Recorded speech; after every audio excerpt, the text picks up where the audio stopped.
This is the epiphany that I've had, and you have to be a good communicator to use this tool.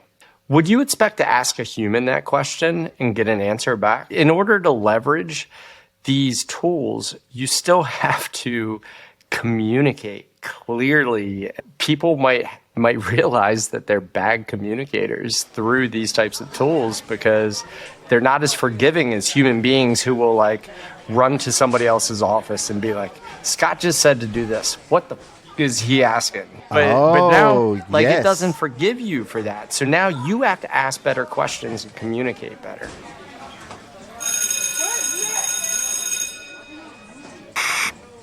May I have your attention, please? Greetings, Accounting High. It's me, Miss Smiles, your friendly front office lady, bringing you your morning announcements. Welcome to your weekly installment of Accounting High Times, where every Friday, Scotty and Byron will be bringing you the latest news and updates from Accounting High, as well as a few highlights from our blog, The Accounting High Guide. First up is our coverage of the ABC March Appness event. Enroll today at bracket.accountinghigh.com. We've also got the latest scoop on the Accounting High's Weekly Roundup, as well as a lesson from Accounting High's AP AI class. And as always, thank you for joining us. Sit back, relax, and open your mind, because it's time for Accounting High Times. I repeat, may I have your attention, please? This is another public service announcement brought to you in part by Accounting High, the views and events expressed here are of the next generation of accounting and tech professionals leading this space. The events and suggestions are not to be taken lightly. Children should not partake in the listening of this podcast. Anything else? Yeah. So without further ado, introducing the star of our show, Scotty and Byron. We're gonna have a problem here. What's up, homie? Hey, not much. How you doing, homie? It is Thursday, February 16th, 2023. I would assume that you're listening to this on February 17th, the day it was released, right? That's where everybody listens to High Times, the day it comes out. 3 days after the big Valentine's Day. Yeah. How was your Valentine's Day? It was good. I mean, we didn't do anything too special. We've been together too long to make a big deal out of it. But, we had a nice time. How about yourself? Took Juana to breakfast. We went to another Broken Egg. Ooh. And it was a pretty nice breakfast. Let's see. And I recorded our Valentine's Day threesome. Oh, boy. That's what I said last year.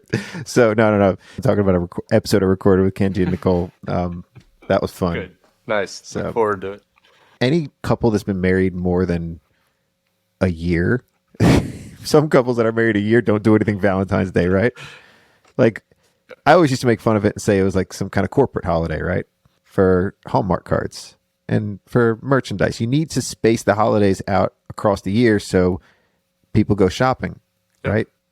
No. Like, there isn't a longer than a month day that you don't have to shop, is there? Like a time period in the year where it's like, because people's birthdays too, I guess. Yeah, I mean, I could have this wrong, but I think August is the only month that doesn't have like a need to buy a card.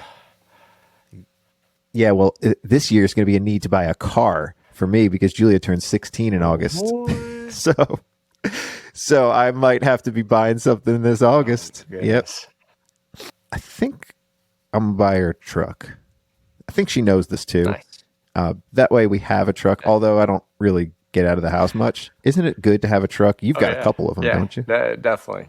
You got to have a truck, and truck's a great first car. I mean, it's big, it's safe.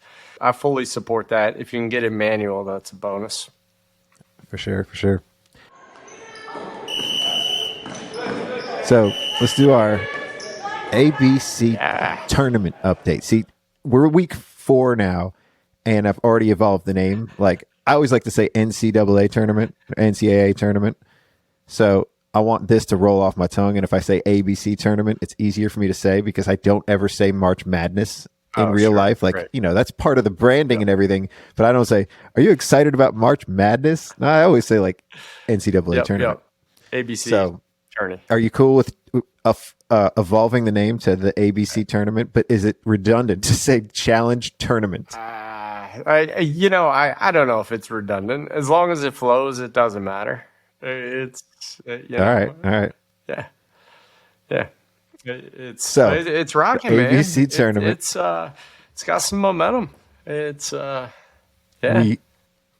had a meeting with our sponsors, so let's shout out to Relay first. If anybody hasn't voted yet, vote for Relay. They have no votes. They do got a at this couple. point. There's 5 or 6 Relay votes in there. Right. Or Okay, nominations, good. I should say. They're not votes yet. Nominations, yeah, not votes. And I have trouble with that because when I'm doing the posts, I'm putting nods now because I don't have enough characters to list everybody out. Yeah. I've been listing out the top 10 and then the top 20 just to get everybody involved, excited, get their bases a little bit more excited than 5 votes, right? Let's get some more in for Licio. Let's get some more in for some of these. But it's surprising to see what's making it up there and what people are voting for. We're starting to see some trends. We are, but I'm still blown away that we're right about 200 different things that have been like unique accounting things that have been nominated. And I think I already said this once, but I thought it was going to be hard to find 64 to fill this bracket. And we're at 200 unique things. That just... Accounting things, and is that what we're calling it? We're going to call it accounting things. I don't know what else to call it. They're accounting. I've been saying platforms, but it's fascinating. I mean, some of them are people. There's people. Some of them are hashtags. Some of them like. I love it that Roman got 2 votes, 2 unaffiliated votes for a person. Like, there's a couple of people in there that I know, but there's people that I don't know on there too, which is pretty dope. There's so much stuff that I did not know existed out there. There are so many bookkeeper boot camps or bookkeeper camps or bookkeeper Training, groups. These are all mini communities. Yeah, it's so dope. Training resources, templates, just camaraderie and community. Like, that's what these are. These are places people that feel vulnerable. Like, this is what Stats talks about this all the time. Realize, like, it's a group of people that can get together and be themselves and be authentic. And whether it's virtual on the Facebook groups or meta groups, people have the mastermind groups and things like that, right? Yeah. I mean, there's tons of stuff. And I definitely, I mean, even once we have the bracket set, I look forward to just publishing all of it because I've just discovered a lot of things out there. And I think it'll be just an awesome list for people to look at and see what's out there. It's just, like I said, it's blown me away.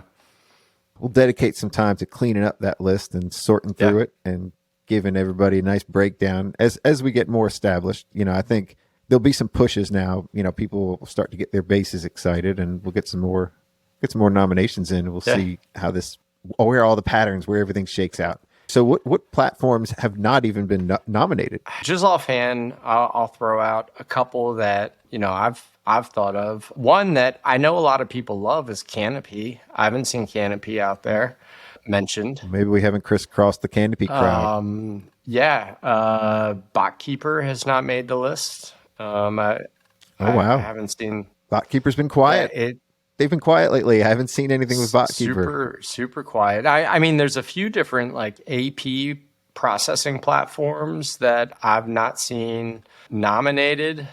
It's it's a wide open race. There is, and maybe we're not making a big enough push for platforms. Maybe it's too many people getting nominated and too many like podcasts and groups. I mean, at the end of the day, we just ask for people what they value, right? And if that's what they value, then I mean that should send a lot of signals back to the folks who are making these applications. If Twitter hashtags and individuals are making the list, I don't know. For sure.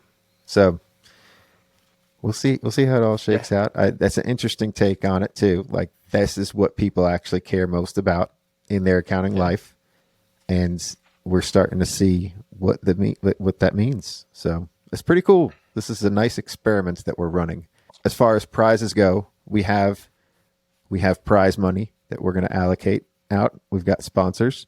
So we're going to announce the prizes. I say by March is really like the deadline to announce and have everything kind of like expected. Here's our expectations. Here's what you should expect for the tournament. Because we got some people up in arms that they voted 2 weeks ago and they don't know what's next, right? We got to tell them what's March 10th, next. Selection Sunday. We'll be releasing the brackets. So I'm excited for that. I'm counting down the yeah, days. it's gonna be fun. Counting I down can't the wait days. to get voting. I can't believe I can't believe halfway through February. So yeah, this is dope. We got our weekly roundup here. So what we released this week. Did you listen to any episodes this week? I did. I spent some time in the principal's office and just thoroughly enjoying that. I mean, I've always been a fan, but I think. Did you hear your voice in that episode? Did you hear echoes of things you said to me like the day before? 100%. I mean, out of the gate. And there was, I appreciated you channeling. I didn't have the same delivery as you did, so it sounded better coming from your mouth. But then when I repeated it, he still seemed to like it. But the piece of furniture comments. Yes. Yeah, and I like how that analogy evolved a little bit later on. It did, didn't it? Yeah. Oh, can't wait for you to hear part 2. So part 2 will be due out next week. So that's guiding transformations from the principal's office with our principal baker, none other than, and it was so dope. Like I listened to it, and as a listener, like that's the kind of stuff that I wanted to listen to. I'm actually producing the show that I wanted. So we released 3 episodes last week. Varsity Tips, Volume 4. Oh, I did listen to and part that of that was one. So that was the last episode that we did that we didn't necessarily have a topic, and we just kind of riffed. This next episode coming up, so I'm going to do the coming soons with this, and we'll just knock it all out because these are both continuations, kind of. We got the Ron Baker's part 2, and we got the next Varsity Tips. So I don't know if I should reveal the title for Ron Baker's part 2. Hold on. Or just let it go when I release it. Yeah. Okay. You'll probably change it anyway. I don't want to tease it yet. It's a big title. It's a title that I'm a little concerned if I'm going too far, but I've been talking about it for a while. Hold on to it. Wait for it. Yeah. I'm gonna do it. Varsity Tips 5, Profitability 102. This is our first reaction video that I hinted at. So now we're actually going to focus on topics, and my dad had a good idea related to this somehow, but we're going through all of our topics from last year and rehashing them as a round 2. So Profitability 102 is our next one coming up. We'll see how it lands. I don't know. I think we can go deeper on the topics now because we know a little bit more. We can comment on our opinions from last year. So we'll see. We'll let the audience decide. And Firm Hard Numbers, Volume 3. So all of these are using volumes now too. Is that landing? Is that appropriate? Because now they're all series. We're going to have 5 episodes coming out next week. I think it's you've done enough of them now. It'd be awesome to get some listener feedback on how these different channels that you are creating are resonating. I personally appreciate it, but I'm probably slightly biased. I'm modeling it off of comic books. So they do this where they need start off points for people like landing at easy access. So you don't have to go enter a comic series at episode or issue 200, right? Like you don't want to go back and read the first 200. So then they start spin-off series so people can just pick up volume 1, volume 2, volume 3. So that's kind of what I did. I reset it for the year. So all of the series now, ongoing series, have their own little volumes. It's going to be a lot easier to digest on YouTube too. So stay tuned for the tube. And that's it for us. We're coming soon, but let's move forward with. Are we moving forward with the AI agenda? Yeah, let's do it. Of course, there's still a lot of buzz. There's a lot of conversation. Chat GPT. The latest news, and we talked about it briefly last week, was Microsoft was integrating GPT, which is actually the underlying technology, right? Chat GPT is just the tool where they're exposing GPT, the AI, through a chat bot. But GPT is being built into Bing. And I actually got my first touch of it this week. And it's pretty sweet. I have to admit, I was a little bit underwhelmed when I first heard what they were doing with it, but I had a question that I proposed. I was actually researching different credit card fees. So I was like, compare like what is PayPal versus Stripe. And I, got the normal search results, but it gave me a summary of, here's what we found. And it was literally like a paragraph to read, and it cited all of its sources. So I could use it as a jump off point to verify, but to get that information like in a conversational format right in front of me without having to dig links, I mean, that's kind of nice. This is so powerful. It still just blows my mind every time. I listened to Automation Town, the episode 6, and I mean, I'll be honest, it's so hard for me to follow the story. The story is now getting too big for me. Like I kind of get that he's going for mayor. I know, I do love it, but it's like once it got into it, actually, like, so it used to be I was listening just for the story, and then I was listening, but then it got into the actual conversation, and that's what hooked me, and that's what kept me listening. And it was great. Like they talked about all the practical uses and examples. It was, I think it was the best practical summary of Chat GPT or just good use cases that I've heard yet. So that was dope. No doubt. 5 stars.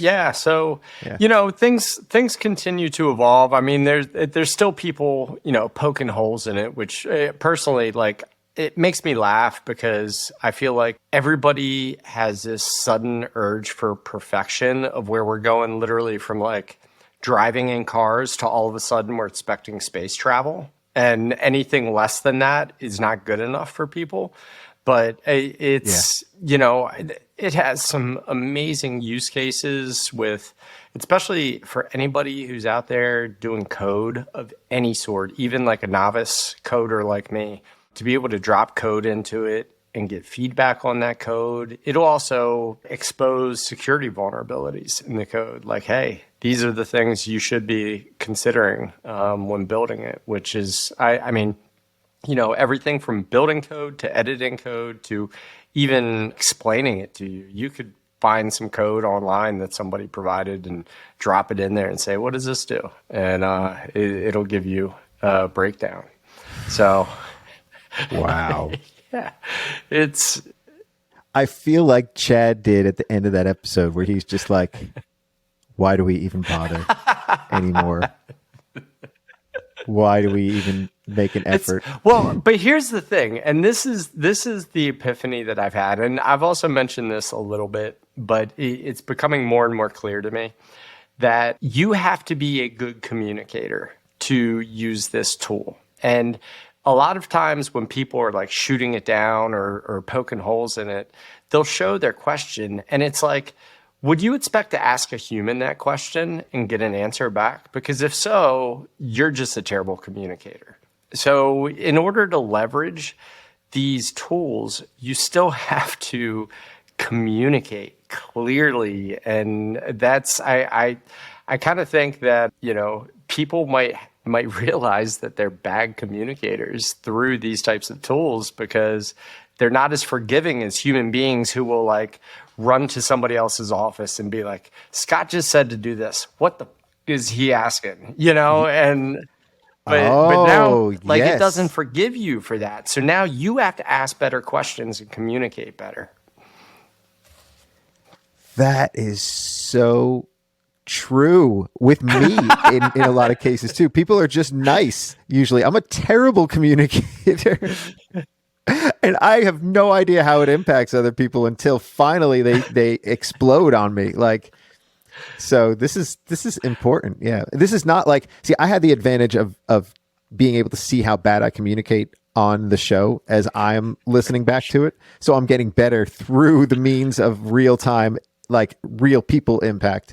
I'm not sitting there in front of the Chat GPT and finding out that way, right. But, I'm starting to learn with Jasper that it does take a little bit of finesse and some better, clearer, but I'm also starting to see examples of how I should communicate better through what it says, right? So I'm having it draw up some posts for me, and it's like, here's exactly what I would have said anyway, but I didn't have the words for it. I could think it, and get the idea there, but I had no words to do that. This is why I'm so bad at the social stuff, because I can never get out my thoughts the right way, and it always just comes out either like a 3-year-old typed it, or like some I don't know, like I go too far in my sub ego id. What do they call it? Like I go for my like immediate, like I see all the sex jokes and I see all the stuff like that online. Otherwise, I can't be professional. So. Yeah. So again, it continues to evolve, and the applications continue to come up, and it's an exciting time to exist. Yeah, it is. I look forward to how we start using this, like, as a society. To see this is the next big leap for mankind, is the masses using this and everybody using it, because internet was the one before this, I think. Like, was there anything between the internet? Would you say the iPhone is in between? Yeah, probably mobile devices. This, I say the iPhone, but certainly mobile devices, and even just from there, the evolution. I mean, it was referred to as Web 2.0, but to become interactive with the internet. Before the internet was very one way. You could only search and consume. And then when it evolved, and it's very much in parallel with mobile devices, to be able to work with it, like Google Workplace and all of these other tools. I think that was a major leap forward. And this is, another one of those big leaps. Yeah. Yep. Well, I can't, like, the most impactful thing I heard was when Stats said it can't do math well. It hasn't been taught. That is interesting to me. Have you heard that before? Yeah, and actually they did roll out an update where they trained it on math. So it has improved, but I almost felt good to hear that, though, because in my whole entire life, I have been pretty good at math. Like, I could do those kind of concepts. Anything when it came to natural language or words has always been difficult for me. Like word problems. I've always struggled. Always struggled because I can't read. I can't focus and sit there and actually read something because I got something else going on. Like, whatever. I always make excuses for it, but I've always had that problem throughout life. But math, I get the concept. I know what it is. I can do it. So I just thought this was a compliment to where I'm lacking. The life skills that I'm lacking. So I'm looking forward to the future. I'm not like, I should have had this as a kid, because now it's great. My daughter has this, she's got the same problems with me when it comes to focusing. So I think it's great that kids that have struggled with, so if you struggle with math, you've always had Excel, a calculator, and things that will do it for you. We've always had ways that math could be made easier, but we haven't had this for natural language. So I think it's pretty fucking cool. Totally agree. I absolutely agree. Yeah. Cool, man. So let's draw your attention to the attention detention. So we're going to attention detention 102. I want you to actively consider the concept of attention itself. Tell me, Byron, where does attention come from? What shapes it? What are the other forces that impact it?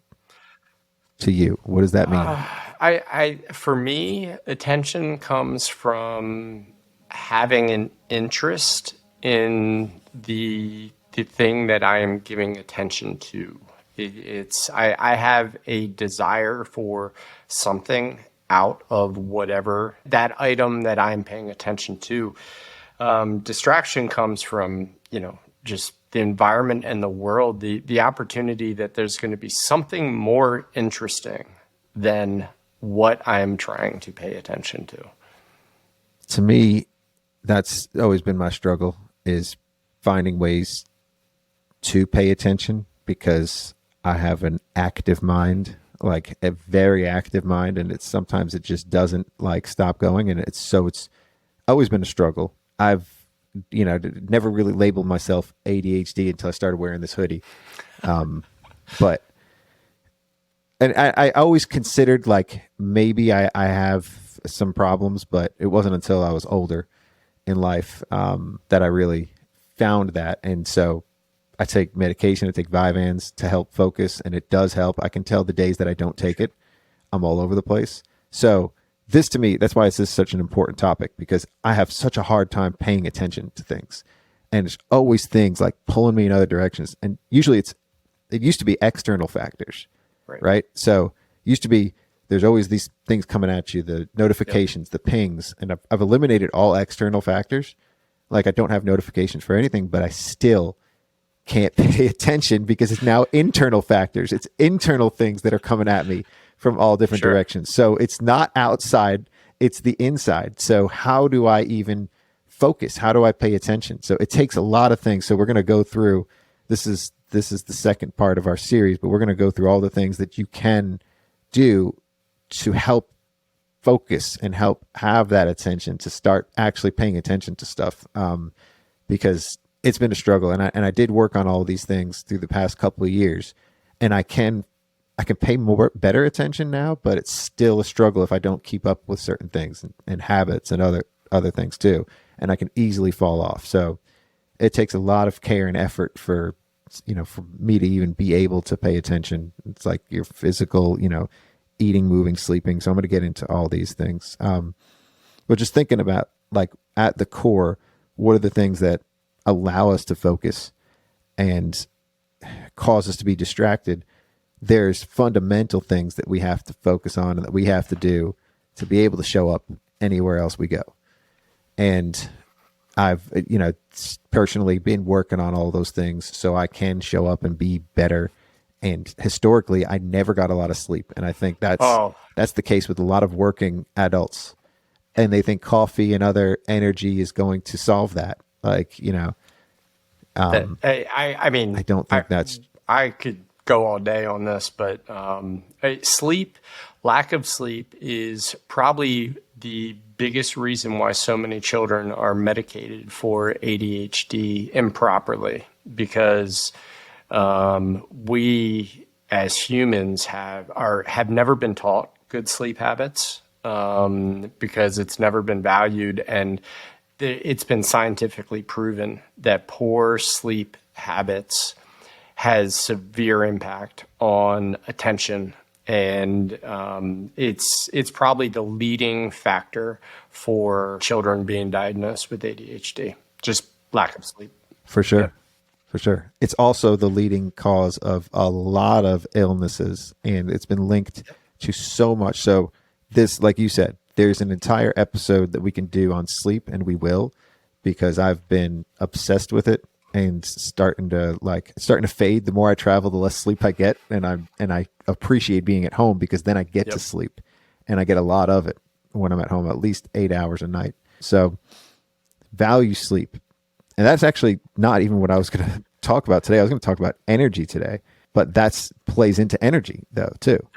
So, sometimes it's hard to get stuff done, and sometimes it feels effortless. So just thinking about where your energy is best, and what are the times of day first that you're most present, or that you feel like you can be the most effective, and what are the times of day that you're not.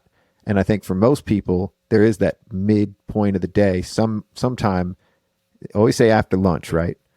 Like, you get tired, we should be getting a nap around then. Nobody naps anymore except Nicole McKenzie. Nick loves naps. Like, she's the queen of napping. These little 20-minute naps. She'll live to be 120. And she's like, exactly. It's so hard for me to do that though, because it's almost like I need the ritual, and then I also feel guilty when I'm doing it. Like, I feel like I shouldn't be napping, because then I'll be considered lazy or whatever. Like, there's that little stigma around it. Yeah, no question about it. And again, I know this isn't supposed to be about sleep, but I mean, they did studies of, but it is. I can't remember the Greece, maybe. There was some country that, used to literally like close down for nap time midday. They would close their businesses, everybody would nap, and then everybody would come back. Basically like 1 to 3, everything was closed. And the government made a change, loss of productivity, whatever. That's not going to be a thing anymore. And they tracked life expectancy in that country for the next 10 years. And it dropped by like 10 years. Incredible. Yeah. And that was the only major change that led to it. I mean, it's, there's... Wait, the life expectancy dropped by 10 years in 10 years, or it dropped? I might not have dropped like maybe a year. I might not have the numbers exactly, but within 10 years, the life expectancy either dropped like 10% or by 10 years. Like it was a significant material reduction in life expectancy within 10 years of changing that policy of no more midday napping. So another sleep related is the daylight savings. There are known increases in accidents and occurrences on the day after daylight savings when you lose that hour of sleep. So, and also that's why they're talking about getting rid of it. Like, it used to be that we needed that. I don't know. I don't even realize or know why. I guess it has to do with when the sun's coming up, right? It goes back to farming days, but because some states don't do it, Arizona and some and Hawaii, countries I don't think. do it. But that's it. So the number one day for heart attacks in this country is the day after daylight savings. That's so crazy. It messes with your circadian is rhythm. that it jacks things. Yeah, it does. It does. There's also some school districts that are pushing the start time back and seeing huge improvements in the kids' performances because schools start so early. Especially for high school, which is the worst because their circadian rhythm is late night to later in the mornings. And that one makes me angry actually when I hear about the implications of these early school mornings for high school students. And, the only resistance is parents who don't have childcare options. Yeah, for sure. Well, all the smart ones are homeschooling their kids, and then the kids get to sleep as long as they need to, Good right? thing. Yeah, no doubt. So I think, mostly I was going to talk about energy, but I'm glad we went on this sleep thing because I'm very passionate about sleep. But I was just going to state some facts about, why it's so important to have your energy, levels right. Because here's something, 2% of our body weight is our brain, right? These are just little facts I've got here. 25% of your body's energy is used up by your brain. Your brain uses 25% of your body's energy, but it's only 2%, like as far as that goes. And we all know how important our brains are, right?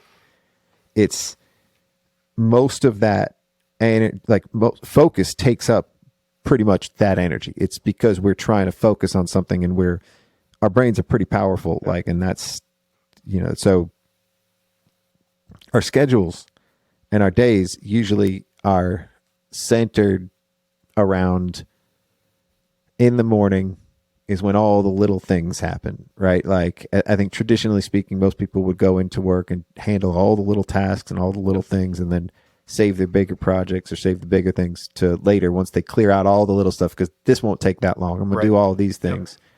Then I'll get that done. But then you get interrupted, and then a meeting happens, and then another meeting, and then all of a sudden that interrupted happens, and then that thing that you were going to work on now you're doing at night, or you're at your lowest point. So I think this is the standard. Like a lot of people say this, but a lot of people don't actually do it, is knocking out the hardest things and the biggest things first before anything, any small thing. That other stuff that's going to take you not long, do that later. Yeah, well, and I mean, you nailed it at the beginning. Everybody has their own circadian rhythm for when their energy is highest. Most people, it is in the morning. So by eating the frog first, you are aligning that hard work with the time that you have the greatest level of energy. Right. So eat that frog. That is a That is a book that I have listened to in the past. And our front office lady usually says that too. She say, eat that frog. Like, so shout out to Miss Smiles and our front office. Show. Eat the frog. For anybody out there that wants to try and look at their day and know when they're the most effective, try and center a lot of your heavy lifting on that time. And for a lot of people, that's in the morning before the interruptions. Some people it is at night. And I think I always convinced myself and would say that it's at night for me because I'd always be a night owl, but that also meant that my sleep suffered. So I'm trying to do stuff earlier, but it's always depending on, like, some people just don't schedule meetings until after 11 or after a certain time, even after 1 p.m. No meetings until then. And then you really can get your stuff done. There's a great bit about that on Riz's episode, Stop the Scroll. And he talks about, scheduling your meetings and scheduling everything on the back end, because then you're at your highest focus points early in the day. And it's up to the individual, but just being conscious of when your energy is greatest and your ability to focus is highest, and then be intentional of leveraging that time. Give your best self to the stuff that matters most. That's a tough one too. Highest leverage. Yeah. Oh, it is a tough one, isn't it? Yep. Yeah. It definitely is. Cool. So that's today's lesson on attention detention. Let's move on to our article of the week. Let's do it. So the article of the week comes to us from the Wall Street Journal.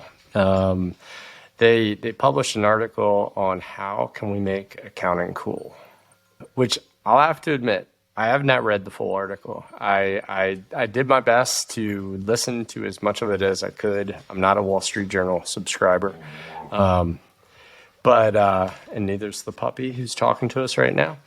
But from what I did hear about it, I didn't hear the recommendations for what to make cool, but what they were saying is one of the challenges. I'm not sure I agree with. A lot of it was, the stereotype of the accountant is the reason why kids are not going into accounting, because of the green eye shade and the boring personality and, all of this noise. And, I think that's dated. Green eye shade? I thought you were talking about makeup. Eye shadow. No. Yeah, I know. I never heard it called a green. I always used to call it a visor. But, yeah, I know exactly what you mean. Right. And it's, I think that's dated. I think, honestly, the biggest challenge for attracting is twofold. One, there has been a surge in salaries in the last decade, I would say, in places that historically there wasn't. Technology, software, engineering, all of these places that we didn't used to have to compete with. When I went to college, that wasn't why you went to college, for those types of things. Like, at that time, accounting was strong income out of the gate. And that's not the case anymore. It hasn't kept up with, I would call, inflationary salaries that aren't necessarily built on profitable business models due to all the venture capital and investments and all of that stuff. But, yet we're still building accounting firms to try to be profitable. We don't, Yes. And so I think that has created a major challenge within the profession. Before I go to the other one, I'll let you, kind of share your thoughts around that topic. Well, are we talking about salaries, or are we actually talking about making accounting cool? Salaries. Like, do you have any thoughts as far as the challenge that we've had as an industry? Oh, well, this is important. This is a difficult thing for me. I mean, we just released the hard numbers episode. Yeah. I'm very profitable right now. I feel like my people are getting paid good. They all want more money because they know how much money the company made. Like, they all want to get paid more, but it's not it's nothing's unrealistic right now. But the reason we're so profitable is because of all of the overseas labor we have now. 4 people in the Philippines is saving me the equivalent of 3 salaries at least. You know, like I'm paying a quarter of what I was before. Sure. So it's pretty crazy that it's better work and so much less, right? Like, except I still do have people here. I mean, so I don't understand, like, I guess I don't understand what's going to happen next. Like, if it's so hard to hire people right now. Right. What happens when somebody else leaves? And I don't think people are holding out for money at this point. Like, is it? Well, I think people who are in the industry, it's not so much about money as it is actually, that's the other thing that I was going to refer to. But I think about, you know, if you're a college student and we're a high school student and you're looking to occupations that are going to pay you the best. It's not going to be accounting, because accounting, you don't make money until you're a partner. Like that, you know, like real, like major wealth as a staff accountant, as a supervisor, as a manager. Like, you know, the reason why we know so many firm owners is because they wanted to build wealth and own their own destiny. And you have to be an owner to get to that point where if you go into, again, like software, the software space is just silly money falling from the skies. You can go get a sales job and just, you know, make money that somebody who's been in accounting for 20 years is now making, and you're only 2 or 3 years out of college. It's, you know, it's a lot more appealing from attracting people into the profession. And then the other piece that, you know, you're referring to is, you know, where are you going to find these people? Because the reason they're leaving, like once you're there, it's about money, but it's more about like, you know, your balance. I mean, that's what I'm doing with Amy Vetter. Like, we're talking about balance and, you know, your work-life harmony, and these things are important to us. And, you know, as long as I've known this industry, we like bitch about the crazy hours that we work and tax season and everything like that. But then we also wear it as like a badge of honor. Like, look at us. We work like stupid hours for 4 months out of the year. Well, I think that's also a fallacy, though. I think people do that to make themselves feel better about doing that to themselves and doing it maybe to their families or just doing that in general. And I'm at a point where I'm realizing I used to do that a lot. I used to work really, really hard. I think this is because we are business owners and we're working towards something, whatever it is. I think we're doing that. And then we are proud of the amount of work that we put into it. And that's what I used to do at the firm. I am now doing that with Accounting High, and I don't have any deadlines. I don't have any pressures or anybody coming down my throat and all that. And I'm still doing the same thing. I'm working about as much as I used to be. So maybe we would be doing this outside of accounting too, and we would be growing or building something else. We're building our firms. You know, you got to look at your drive and why you're working as much as you're working, because I don't consider it that much work, but I see it on the outside. Right. Like when Frankie says Daddy's always working on his podcast, I'm like, whoa, wait. Because Julia used to say Daddy's always working, but I was working, right? And so I guess that's one of those things that I think we got to look at it. What are we building? And if we're building a firm and we're working so hard at that, like, it's a difference between that or just working all these hours because you're working for somebody else at the Big Four, and that's like what you have to do day in and day out, right? And that's a really important distinction, that you are choosing to work those hours because you have goals, you have destination, like that's choice, as opposed to like I'm, out there swinging a hammer, and sweating for somebody else. And it's like, like almost, indentured servitude, type of stuff. And I think we have done such a good job, and I say we as a profession or an industry, of like kind of celebrating this, like we work our hands to the bone, and like, kids these days are like, you're a bunch of idiots. No, thank you. I'm willing to work hard, but not like that. Not take years off my life. Well, kids are smartening up. So we got to smarten up as a profession and figure out what it is people value. Correct. And I think they value the freedom sometimes more than money.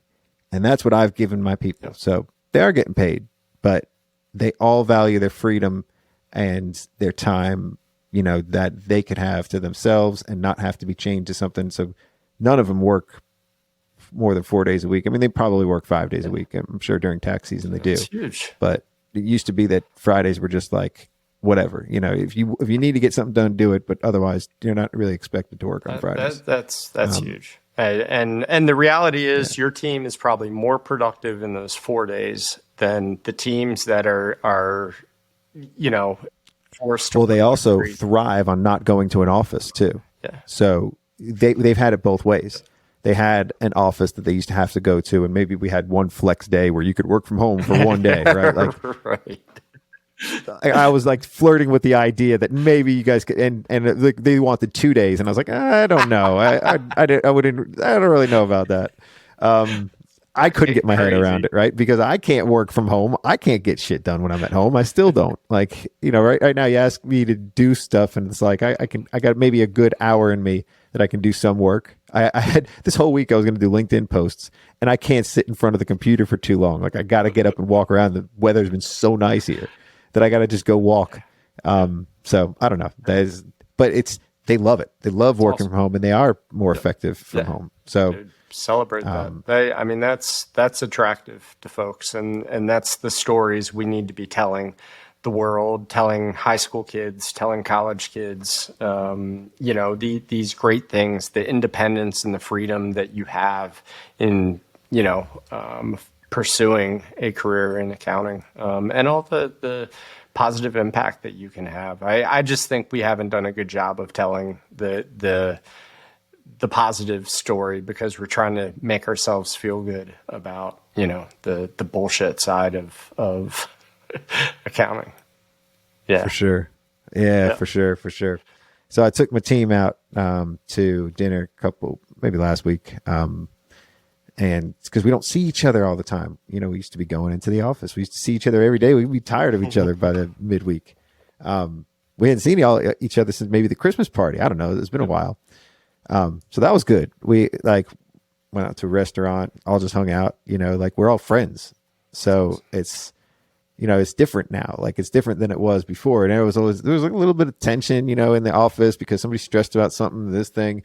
Nobody was really worried about anything. We were talking about, I told them what client do they want to fire, you know, like stuff like that. Like, you know, nobody was really complaining about much. Like it wasn't like anybody was stressed about anything. So, you know, I guess that again, it's just like my head versus what's really happening. You know, you got to talk to your people. You got to see them because I don't know what's going on. I don't know what's going on at all anymore. Yeah. That's awesome. That's nice. But I care about my team. That's nice. Yeah, they're great. That shows that's important.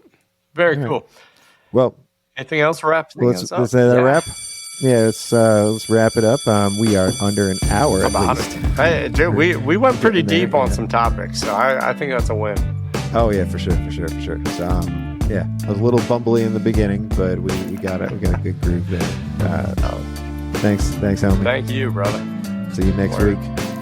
Peace out.